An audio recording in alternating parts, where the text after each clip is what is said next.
All right, everybody. Welcome into Alvin Community College. It's me, Evan Geiger, Marvin Wingfield, and Coach Ryan Farney.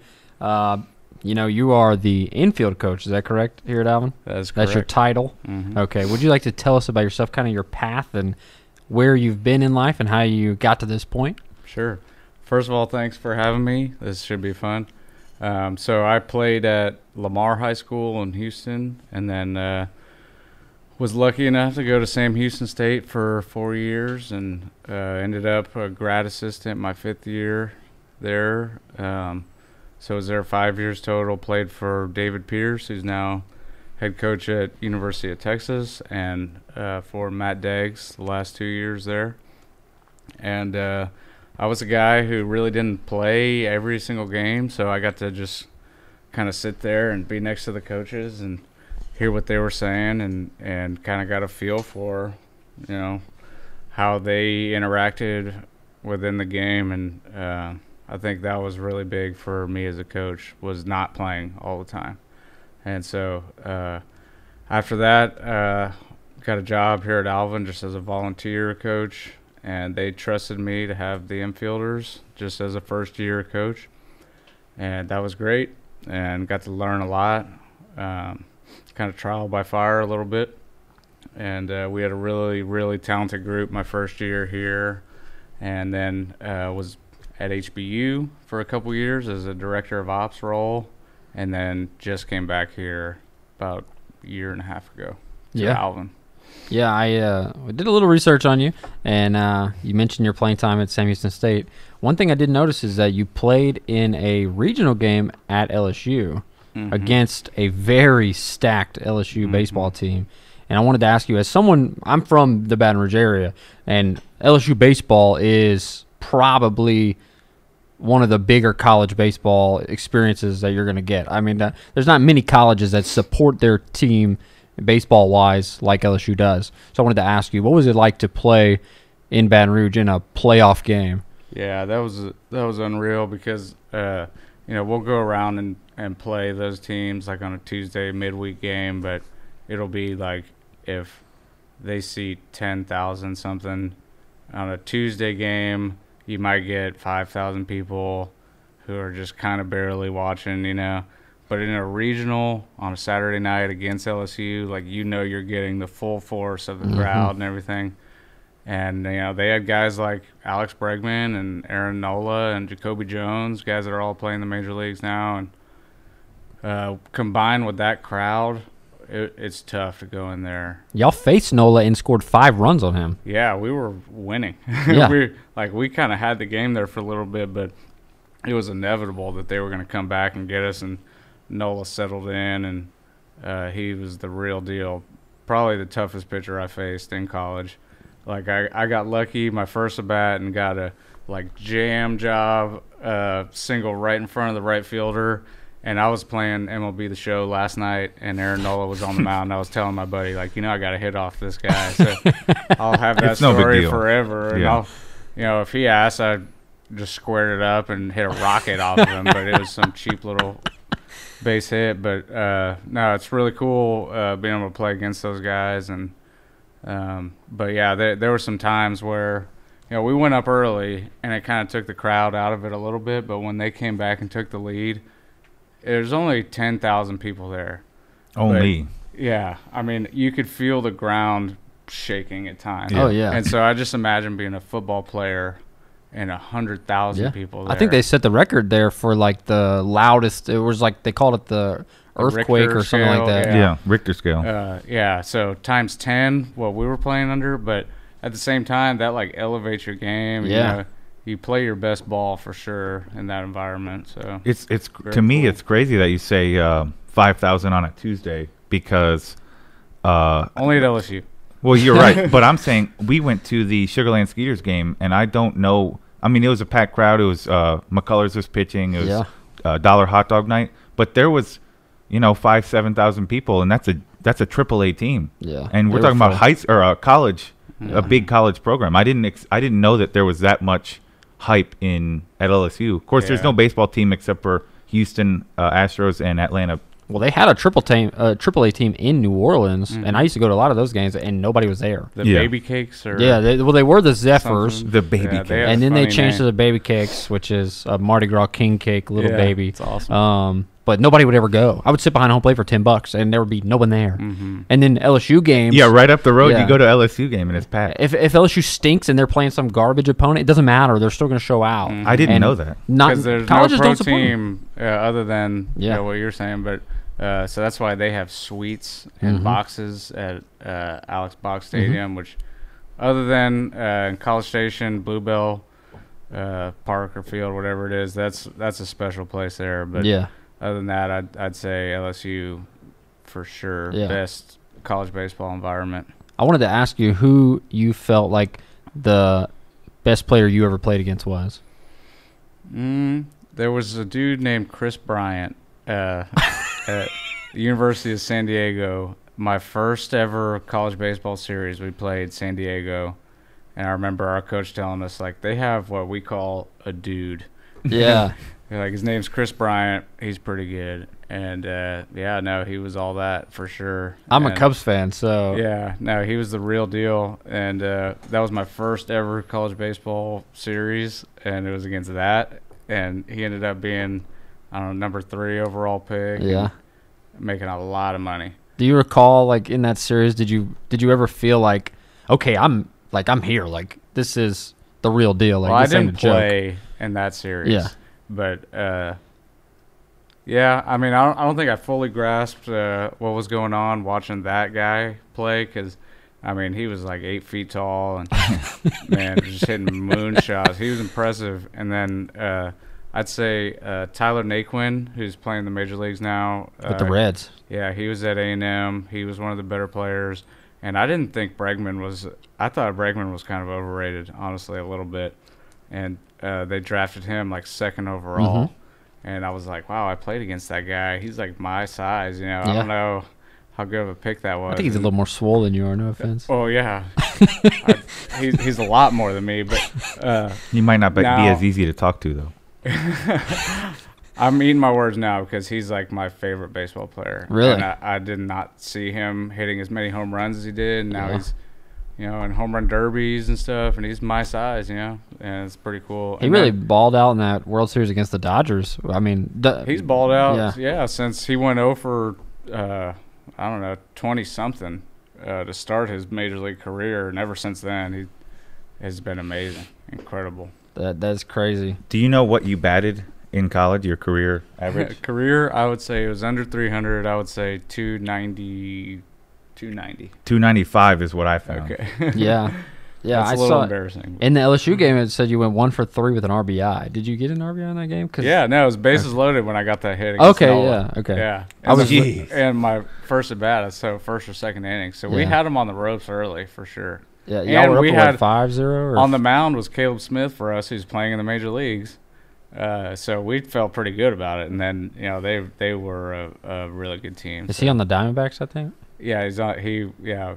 Came up, got drafted by the Yankees, came up with the Marlins, I believe, and now is with the Diamondbacks. Yeah, there's a lot of. I mean, just that LSU team, they had on that one year they had Bregman, Jacoby Jones, Andrew Stevenson, Ryan Edis, Nick Rumbelow, and obviously Aaron Nola. They all got drafted. I mean, Andrew Stevenson plays for the Nationals, Jacoby Jones on the Tigers, Bregman obviously on the Astros, third baseman for them. Nola is an ace with the Phillies. I mean, he's been all-stars every year. Yeah, that LSU's had some loaded teams, and I know Sam Houston State has a good baseball program, but I would imagine that kind of feel a little intimidating to play a star-studded team like that. Yeah, you think, but that just locked us in. I think like you don't have to throw as hard, and the ball comes out harder, and the adrenaline factor kind of focuses you. At that point in the year, you've been playing every day, and that's what you do it for. Like. It's pretty cool. That's like a once-in-a-lifetime kind of thing. So. Yeah. I found online, did you win the 15-16U Little League World Series? Yeah. Yeah, you want to talk about some highlights of my life. Yeah, there you go. What year was that? That was 2010, 2009. Oh yeah. 2010. Where was that? Where were you? Where did you win it? What city? That was like our little league. Every summer plays like an all-star league. We're all buddies forever, so we get together and so we're Westview Little League, which is right inside Houston, right smack dab in the middle. And so we made it all the way to Bangor, Maine was the World Series, all the way up in Maine. And so we played like Team Aruba, which had Xander Bogaerts was their shortstop. So you played Xander Bogaerts in that series? Yeah. And we knew that there was 2 players that had signed with the Red Sox already. We were only 16 years old. They had already signed with the Red Sox. Yeah. Because international deals, they could sign younger. And don't know the other guy. He's probably, who knows. But one of them was Xander Bogaerts. And so we got to play against them, and then ended up playing Team California for the championship, and we won it. Nobody on that team. Cool. I know Cali has some big name baseball players. Not that I know of. Yeah. Really, nobody from our team either. But that's crazy. We all played college baseball. I'd say out of the starting 9, 8 of us played Division I baseball. So we were a good team. And the last game was on ESPNU. So Kyle Peterson was the announcer, and that was a cool deal there. And so then you played for the Houston Heat, or was that before? Houston Heat was like my summer team in high school. Okay. Mm-hmm. And their coach for that was Rice's coach, right? Is that correct? That's what it said on your. Okay, so the way I ended up at Sam Houston was Shea Pierce was one of my teammates. Shea Pierce, yep. Whose dad was David Pierce. So, he was at every game that summer and saw me play, and then he got the head coach job at Sam Houston, and I called him and was like, "Hey, can I come play for you?" And he was like, "Yeah, why not?" Like, sure. Why not? That's so convincing. I actually went to high school. Fill a roster. I went to high school with Shea Pierce, or junior high or something. Okay, he went to Pearland. Episcopal. From Pearland. Then it must have been junior high. Mm-hmm. Yeah. Interesting. Yeah. Well, Still I guess one of my best friends. Huh. Me too. Mm-hmm. No, I'm just joking. I would say, what is your, as a player, absolute favorite moment? Like, if you had to pick one, single it out. Your favorite moment of your playing career.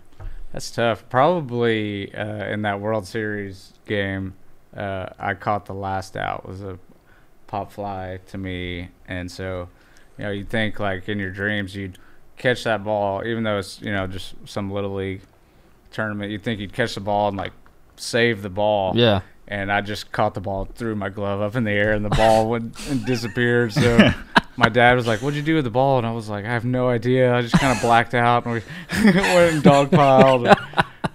That ball is in Cooperstown now. yeah, for sure.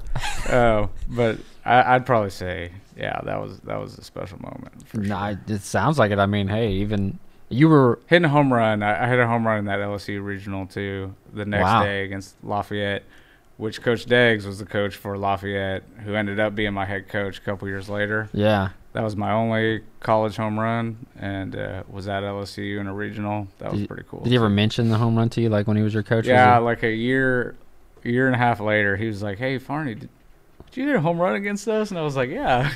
And I never bought it up, but you've been dropping subtle hints.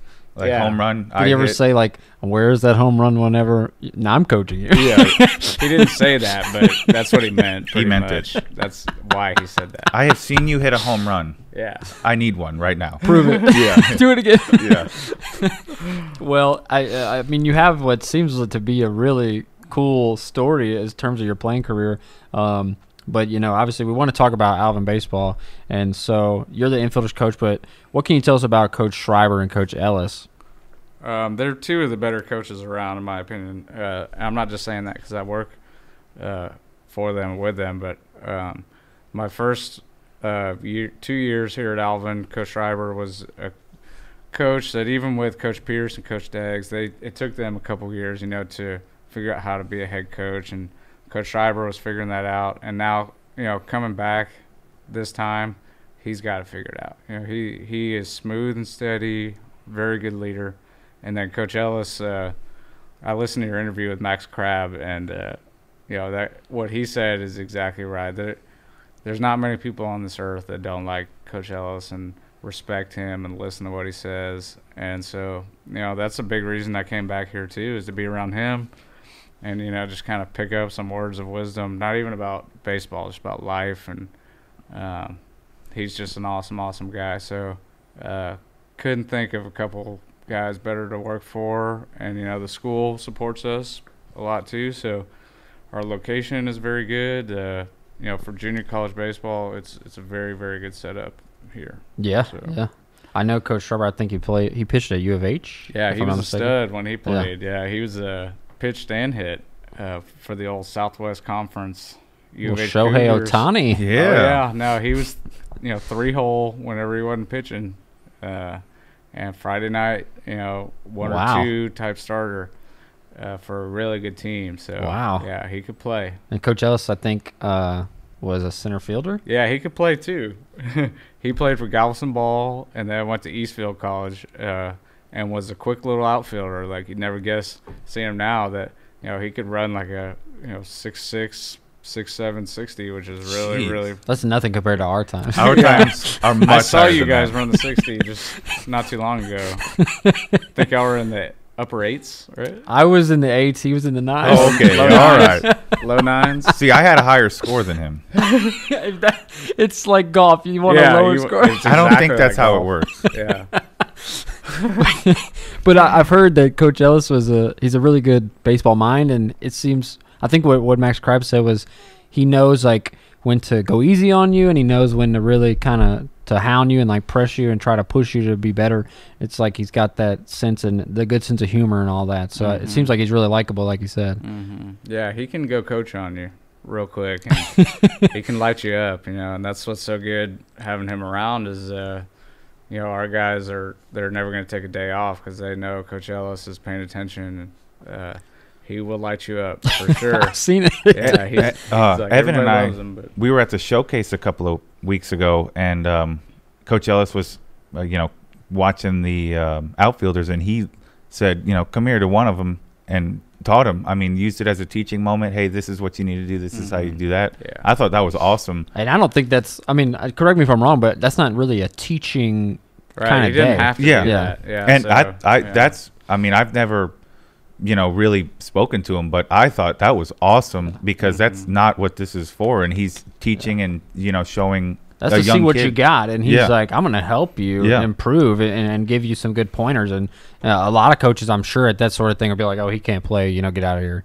I thought that was awesome. And the best thing about Ellis, honestly, is that, one good thing about Coach Pierce is I remember when I was a little sophomore at Sam Houston, and he came and asked me, he was like, what do you think? We were working on pickoff plays at second base, and he was like, Farney, what do you think on this? And I was like, wow, you've been doing this a long time, and you're asking my opinion?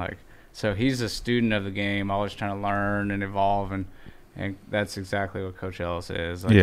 He's never going to be done learning. He's always – the way he started in coaching, I don't think I was blessed to have Coach Pierce and Coach Deggs, and he didn't really have that to kind of follow. And so he's been learning this whole time, and he's never going to stop learning, and that's what makes him a good coach. And what you said, he truly does care about people, He, like I said, it was a showcase, and he didn't know I was watching because I wasn't watching him. I was watching the players throw, and he called a kid over and I thought he was about to get chewed out, to be honest with you. And he taught him, this is how you want to do it, and this is, what you should look for. And, I thought that was, like I said, for somebody that doesn't know that somebody's watching, I thought that was absolutely awesome. Mm-hmm. Yeah, and I know that the players really, really get along with him, but at the same time respect him. But, yeah, both those guys, Schreiber and Ellis, are, two of my best friends that I get to work with. And so very, very blessed for those two. Well, Coach Schreiber is a head coach, and he also calls all the pitches. You're the info coach. What is Coach Ellis's official? Oh, he's the hitting coach. Hitting coach, okay. Mm-hmm. Yeah, he coaches third base, and he works with the hitters and does a great job. There's no outfielders coach? No, he does. He coaches the outfielders too, but it's not too hard to teach a college baseball player how to go catch a pop fly. So his main role is the hitting. Okay, okay, gotcha. Well, I wanted to say, so obviously last year the team you guys finished 27-21, but at one point you were 9-16. At one point you were even 1-5. So you won 18 of the last 23 regular season games. You're on a pretty good run there. You had to face there's a lot of divisional opponents towards the end. Obviously, you're playing good teams in the division like Wharton and San Jack, obviously, who went pretty much all the way, I think, to the World Series, and y'all split with them, the last 4. I thought pitching was a really big strong point of the team. You had a 3-headed monster on offense. What did you think about last year's team? I think that it was a really fun group to be around. There wasn't a lot of us having to yell and scream about just day-to-day stuff.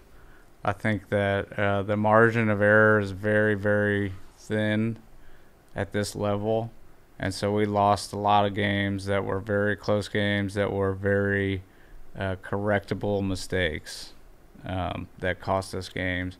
And so I thought we had a team that had a shot to go and win a World Series and really have a special year. And it was a special year, but we didn't win as many games as we thought. But from our perspective, our main focus is the kids and the players. So moving them on to the next stage of their life, we were able to do that very well. So I think I'd have to look at it, but I think we have 14 players committed to 4-year schools.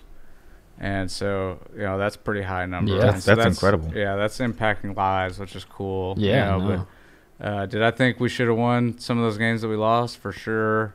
Did I think that we had the most talented team? For sure in our conference, yes, without a doubt. But it was still, those kids that moved on, they were older kids, so we had juniors and seniors on a junior college baseball team that we were able to connect with better than, a normal year with freshmen and sophomores. Yeah. So those guys, will be around forever. And so very happy with the way the year turned out. And then, you combine COVID not having a fall. Normally we would play 30 games in the fall, get to know our guys and coach them up that way. And those are just like exhibition games, right? They don't actually have like they count, but yeah, the spring is the real season. The fall is to get our guys recruited and kind of get them to mesh as a team, figure out who our guys are, and so then on top of that, I think it was a couple weeks into the season and bam, a freeze that we've never seen before. That was nuts. Hits us and shuts us down for a week and a half, and I think that made an impact too. But you look at the stats, and it was a really good year, and we finished 3rd, and it was close.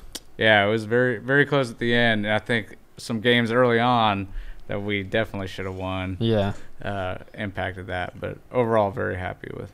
I know that opening tournament, the first game of the season. It was my first game as a broadcaster for any of the Alvin games. I came into this not knowing anything, not knowing anyone, and you guys played McLennan, which is a good program, and I think they won the World Series. National champs. Yeah, they're national champions this year, and y'all beat them 11-5 or 11-6, I think. And then that tournament, like I said, y'all ended up going 1-5, but there were some winnable games there.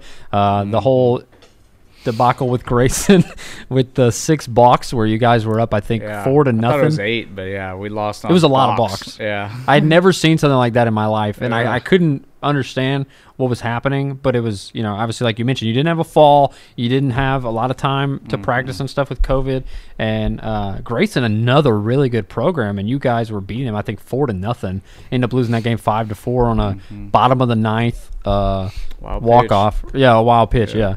So that was a crazy game, but I was like, this team is talented, and y'all kind of skidded, and then y'all just kicked it into gear, and, I mean, there was a stretch where y'all were unbeatable. I mean, when we were playing our best, man, we could have beat anybody. A lot of D1 schools in this area, I think, would have had trouble with us, for sure. We talked about it on our radio show, Sports Roundup, how it seemed like y'all, when you absolutely needed to, kicked it on. And like you said, they won 18 of their last 23 games. Yeah. I mean, you started out slow, but you got out of the gate and you were gone. Yeah, our backs were put against the wall for sure. And, we knew we were going to play good at that point. But and the last 3 series y'all had were against tough divisional opponents. Yeah. And we were watching. It was incredible how y'all. I'll tell you, the people we were playing we're not looking forward to us coming in there. And I think like people kind of figured out who we were because we were a talented team, and so we got everybody's best game, I think. And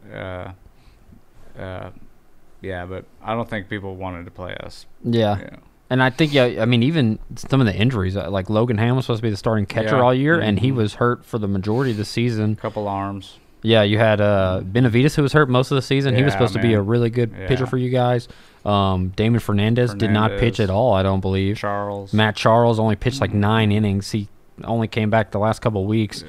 So, I mean, it was a lot, missing. Even Max Crabb only played 40 of the 52 games because he was out. Even Bryce Hughes, he hurt himself early on, and we thought he blew his knee out and was done for the year. And that tough kid, man, he came back, and it took him a few weeks, but he, like, severely hurt his knee and played through it. And so that's why his stats, he's an amazing player, and his stats don't show it from last year because he was playing hurt. Yeah. But he started to figure it out at the end of the year, and he's going to play at HBU next year. So he's there you go. He's going to be really good for him. Yeah. Well, so just like I mentioned, I think pitching was such a big thing. Clay Glover last year was phenomenal. He had 68 1/3 innings pitched. He had a 1.98 ERA, and he struck out 73 batters. De Leon pitched really well the second half of the season. 3.12 ERA, 77 strikeouts, 66 1/3 innings pitched.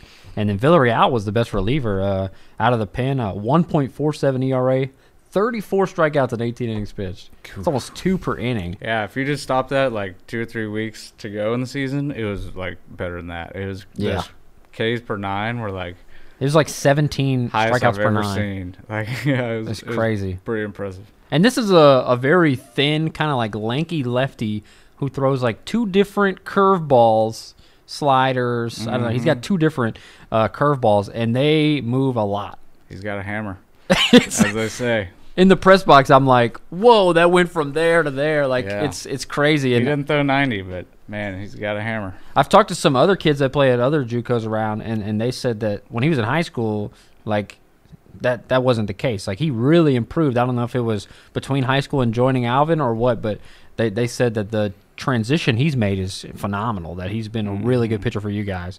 And the numbers show it, and the eye test shows it. Yeah. I'd hate to compare him to somebody like Alex Bregman, but, like, me and Alex Bregman are eye to eye, same size, and the swagger and confidence of Bregman is just, like, is not going to be defeated. Yeah. And JoJo Villarreal has some of that. Yeah. Like, you are not going to knock his confidence. Like, he's coming at you. It doesn't matter if you're if he's literally facing Alex Bregman or the 7-hole for post-grad academy. Like, he is going to compete, and that's what makes him good. We've seen him get fired up, and it's just it's funny to me because I know he's a good pitcher, but he might weigh 100 pounds. Oh yeah, soaking wet. And he gets fired up, and he's talking his talk and walking his walk, and I really enjoyed getting to broadcast some of the games and be close to the team this year, and he was one of the guys I talked to a lot. That confidence is important for this age group, being 18, 19, 20 years old. You can get rocked and get right back up. Yeah. No, he's that might be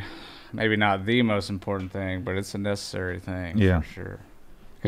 Baseball is such a game of failure, that's why Bregman is so incredible, because you're not going to knock his swagger. Evan and I talk about it all the time. Like, if you're hitting the ball 26, 27, 28% of the time, you're failing 75% of the time. Oh, yeah. You're still successful at baseball. Yeah, you're still good. It's a game of failure. Yeah, and you have to strike out to hit a home run. I mean, the best guys, look at Stanton, strike out the most, hit the most home runs. Judge, yeah. That brings us to the point about offense. Like I said, it was a 3-headed monster. I mean, I think you know where I'm going with this. Max Crabb, Diego Davila, and Edgar Santiago. I mean, you had contributions up and down the lineup, but those 3 guys carried the torch day in and day out. Yeah, I'd say our offense was up and down this year. And in the fall, we were expecting a lot of power numbers. And then like Martin Vasquez is an incredible player. I think this next year, he's looking at having like an All-American type year. But his first year in college, playing every day, keeping his legs underneath him, I don't think he was ready, physically or mentally for that. And so, we expected him to drive in a lot of runs. Diego Davila was obviously very consistent. Max Crabbe was probably the most consistent in the region at the plate. And then Edgar Santiago is a legitimate lightning bolt that can win a game on his own. Yeah, you know? Well, I saw that. I mean, I saw a game where I think he had 2 home runs and y'all won like 3-0. I mean, yeah, he'll just accidentally, hit a ball 110 miles an hour. Accidentally? Yeah, 380. He's swinging for the fences every time he goes up there, and you know it. Yeah, that's true. Yeah, I remember when you told me, you were like, "Man, I can't believe Edgar told me this morning he was going to hit a home run, and then he did it." And I was like, "Man, he says that every day." He does tell me. He would tell me that every single game. I walk up, I'm like, "What's up, Edgar?" He's like, "I'm going to hit a home run today." Yeah, every and time. he does it, man. So can't shake that. He's got confidence too, man. Oh, dude, and he's got confidence out the wazoo. He's talented. Mid-90s kind of thrower. Yeah. And runs like a 6'6".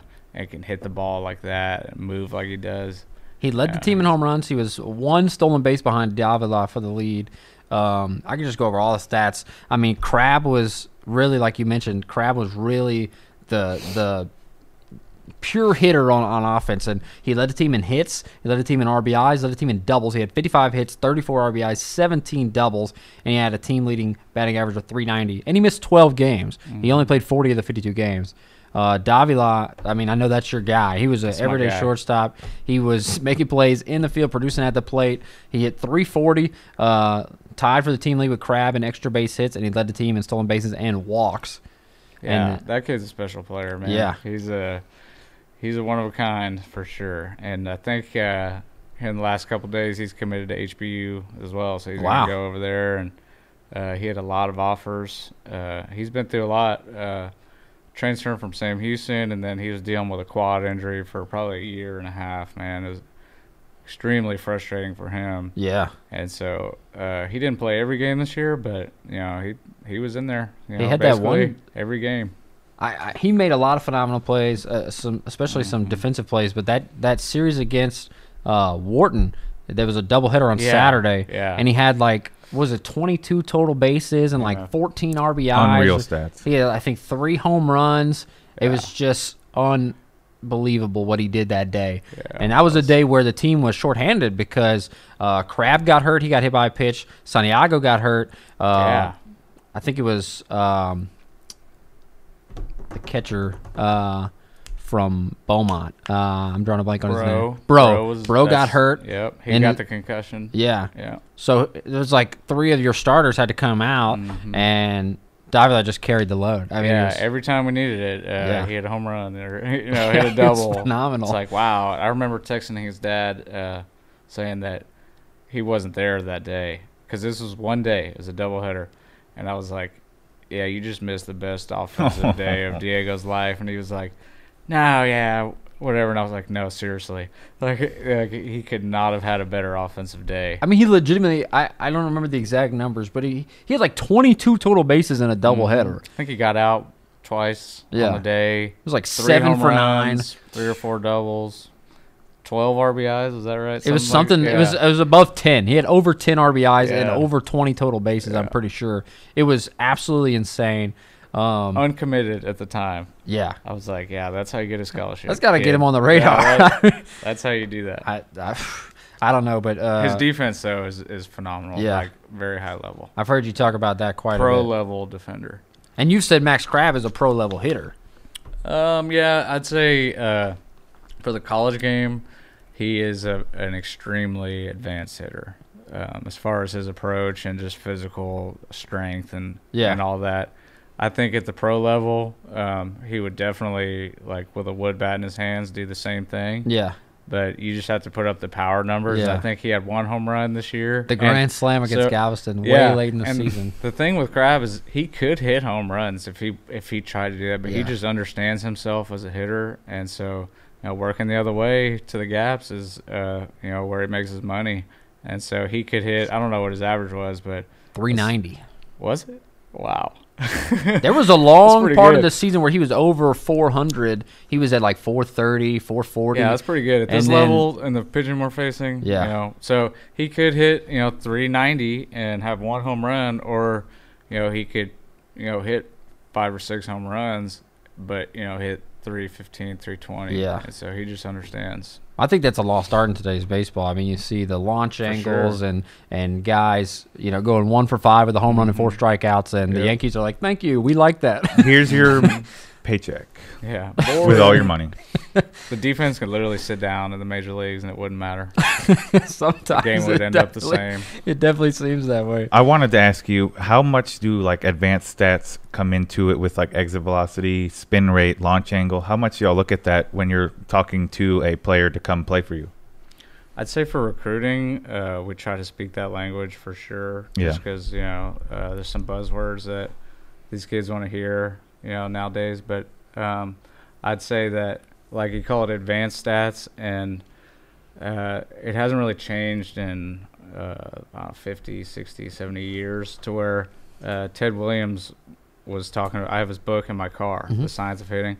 He was talking about matching the plane of the pitch and getting a good launch angle.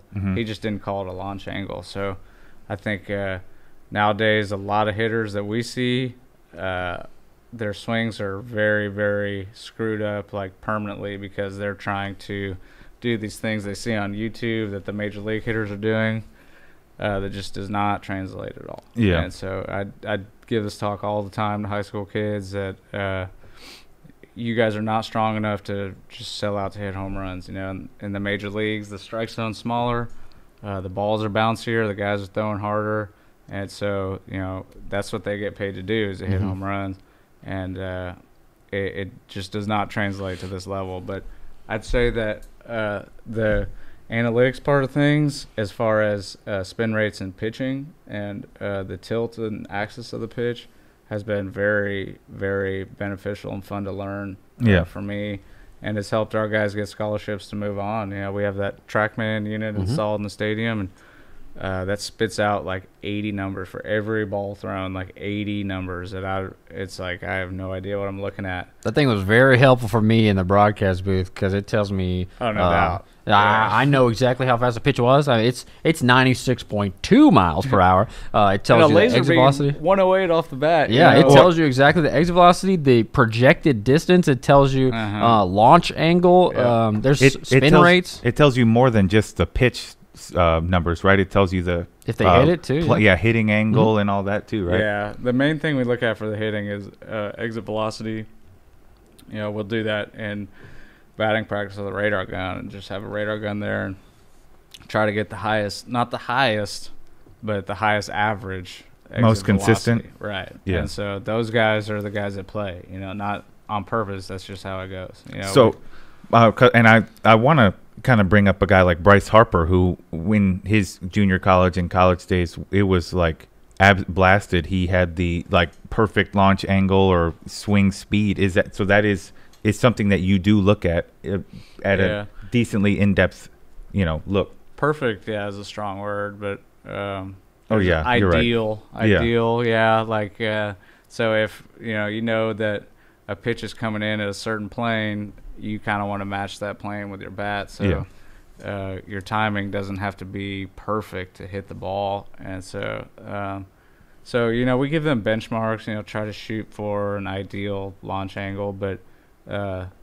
just because we use that buzzword, like when I played, launch angle wasn't a thing people talked about, but it was. We still talked about it, because in batting practice you want a line drive swing. You don't want to hit pop flies. You don't want to hit ground balls. You want to hit line drives. So that's launch angle. Yeah. Which would be defined as whatever 14 to 28 degrees or whatever. But launch angle might have been talked about, but they didn't want the same launch angle. Now it seems like it's more they want fly balls. And in the major leagues, yes, and that's the problem I'm talking about with high schoolers. Think that people want to hit the highest pop fly possible, and it's created holes and swings, and that's why the batting average in the major leagues today is like under 230, which is ridiculous. Historically low.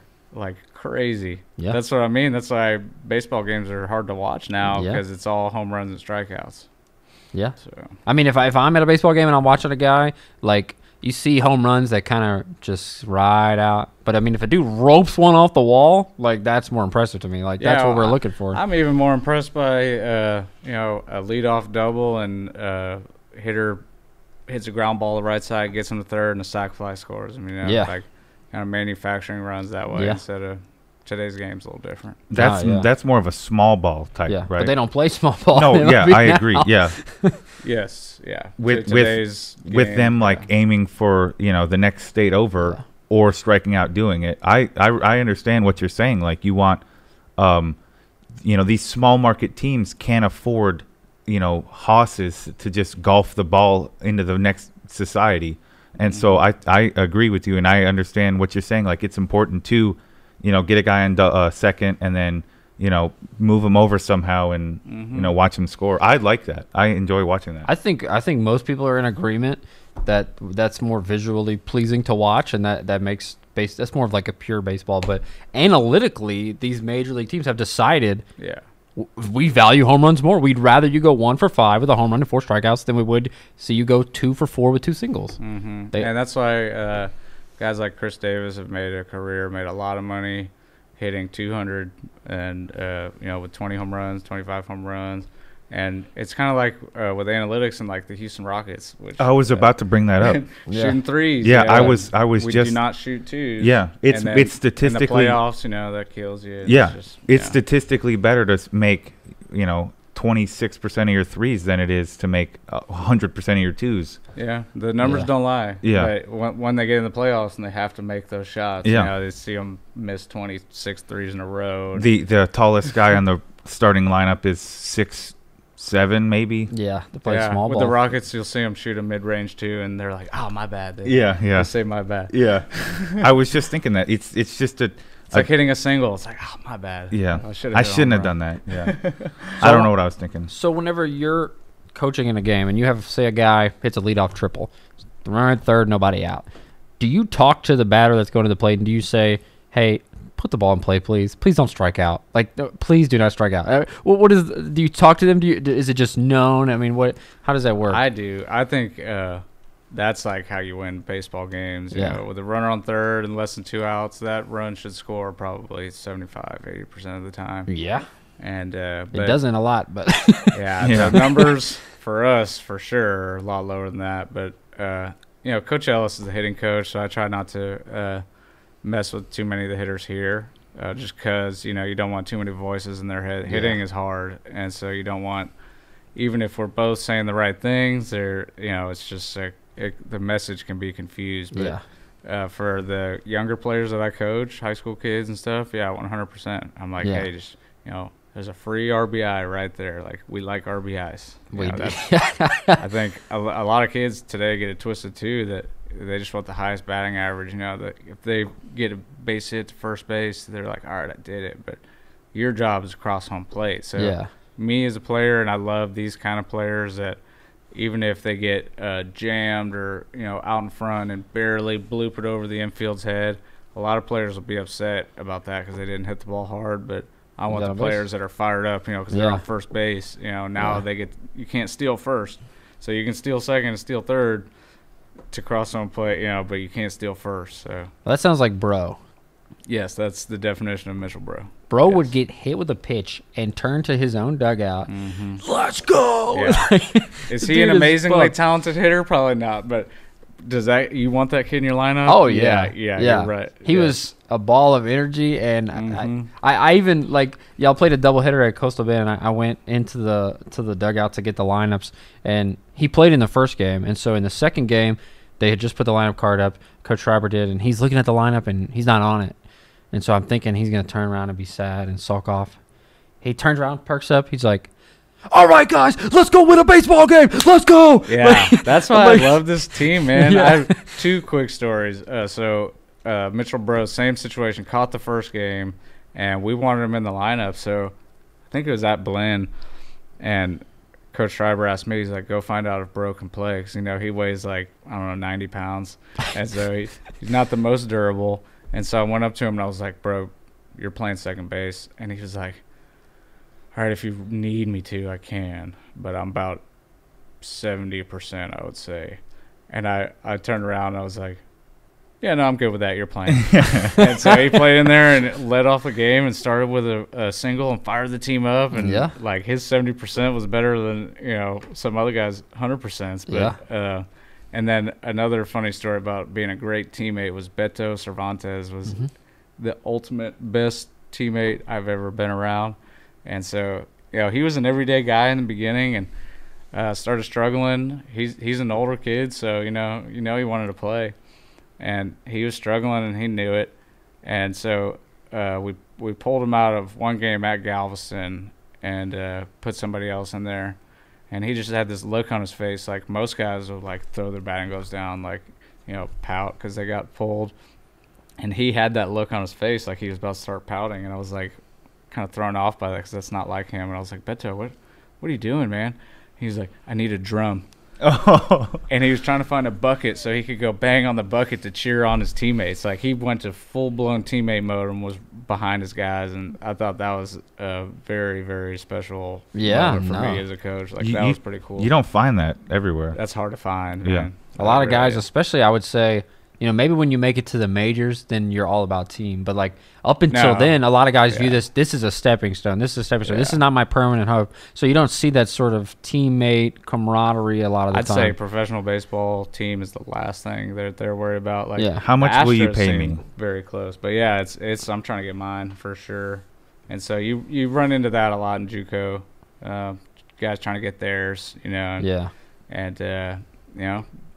can't blame them at times, but I think the teamwork part is what the coaches are for. That's what we try to instill, and that's why it was tough without a real fall, like getting that team chemistry and guys fighting for each other. Going back to COVID, y'all will play this fall, am I right? Yeah, right now we have like 15 games scheduled or so, and so a couple D1s we'll get to go play, which is always fun, and the other JUCOs, most of the local teams around here. How do you expect y'all to do next season with the current, guys that coming back and coming in, and with the fall? Do you think y'all have a good shot? We'll see. Ask me in 6 months, and I'll tell you. But it's such a high turnover in JUCO, you never know till you know. So we're excited about all the guys coming in. We got some really good players. I was going to say, with junior college being 2 years, you got. We talk about college football and college basketball, especially like, you're in college in basketball. You might not even go to college, but 1 year you go to football and these teams are turned over every 2 years. Alabama has a different quarterback who wasn't on the roster last year. Yeah. And so with junior college, it's got to be a lot tougher with, freshman, sophomore, and then you're out. Yeah. It's hard to like establish a culture too when, you have so much turnover. At a 4-year school, you just as soon as you get in there and get the job, you establish your culture, and then it kind of just trickles down. The seniors kind of show the way to the younger guys, and so that's why this year we had that. We had legitimate seniors on our team, and so that was a good part about that. But that's why we get paid the big bucks. So but culture is extremely important. Is there any new incoming players that you kind of are super excited about? A guy that, you scouted him and you were like, this guy can play? I mean, a little tease. There's one that I'm really excited about. He's a shortstop from Westfield High School. His name's Josh Flores. I think he's going to be a really good player. We got a couple catchers that can really play. We got a left-handed hitter from Katy High School, Ryan Brome, who we're excited about. He's had some D1 schools looking at him here recently, so hopefully we get him on campus. And then a couple guys on the mound. That's the name of the game is pitching. We're always known for having really good pitching, and I think if we pitched like 400 something innings last year, I'd say 350 of those innings are gone. Those wow. guys are out of here. So, we got to pretty much retool the pitching staff, but Coach Driver does a really good job. Yeah. With that. And in a normal year, we'd get probably more D1 transfers to come to us, but there was a one-time transfer waiver passed this summer, so guys can go D1 to D1 and not have to sit out a year. And so that's kind of hurt us a little bit as far as getting those guys, but Coach Driver does a good job, so he's going to develop what we got coming in. Okay. So, that seems like you're going to have a good team. We're going to be able to hit. Yeah. Yeah, because we didn't hit as well this year, so we went out and got hitters. For sure. Well, I'm sure that y'all can make it work. I know you have some good players returning, and obviously some guys you're excited about. Was there anything else you had for Coach Farney? Well, we Evan and I definitely want to wish you good luck, and we look forward to watching this season. Sweet. Yeah, we should do this again. This was fun. Absolutely. Yeah, we'll have to catch up maybe during the fall or whenever, we have some more news to report, some more stats and stuff for the new team. Yeah. So, and I'll be obviously with the team and, riding the bus and all that good stuff, so. No, you're the man. We appreciate both of what y'all do, but like you making all the highlight tapes for our guys and stuff, like they definitely appreciate that. It's big time. It's fun getting to be around them and getting to watch their faces light up and getting messages from a guy. Can you please send me my strikeout? Yeah, like you really want to waste your life doing that for it's Max fun, Crab, But, there's nothing else I'd rather do. It's fun, man. But, it's fun. That's like a D1 kind of perk that these guys got. Having like a SID kind of do stuff like that. So and these guys they want to get there. They want to go to they want to get recruited somewhere, and if spend a couple minutes to make a highlight tape for these guys, that's changes their lives. Man. It could, and that's totally worth it. So, but definitely thank you for coming on. Yeah, thank you, man. Real quick, if you like this video and you want more, like and subscribe.